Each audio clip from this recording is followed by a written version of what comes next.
Hi friends, welcome back to our channel. Friends, ఇది ఒక చిన్న వీడియో. జస్ట్ ఇసురాయి గురించి చాలామందికి తెలియదు కదా ఇప్పుడు ఉండే వాళ్ళకి. సో ఈ ఇసురాయి మనకు పూర్వకాలంలో అంటే మన అమ్మమ్మలు నానమ్మలు వాళ్ళు ఎక్కువగా యూజ్ చేసేవాళ్ళు కదా.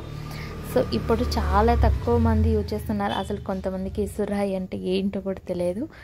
సో ఇక్కడ వేరే అక్క వచ్చి ఇక ఉప్మా కోసం బియ్యపు నూక అనేది రెడీ చేస్తుంది. సో అది నేను జస్ట్ అలా క్యాప్చర్ చేశాను, అది మీతో షేర్ చేస్తున్నాను. జస్ట్ ఓల్డ్ మెమరీస్ని మనం అలా రికలెక్ట్ చేసుకోవడం ఉంటాం కదా, అలా. ఇక్కడ మనకి ఉప్మా అనేది ఇంతకుముందు మనకు బియ్యం నానబెట్టి ఎండబెట్టి వాటిని ఇలా రవ్వగా చేసుకొని ఉప్మా చేసుకునే వాళ్ళు కదా. ఇప్పట్లో ఎవ్వరు అసలు చేయటం లేదు. సో ఇక్కడ చూస్తున్నారు కదా, బియ్యం వేస్తుంటే నూక అనేది ఇలా వస్తుంది అక్కకి.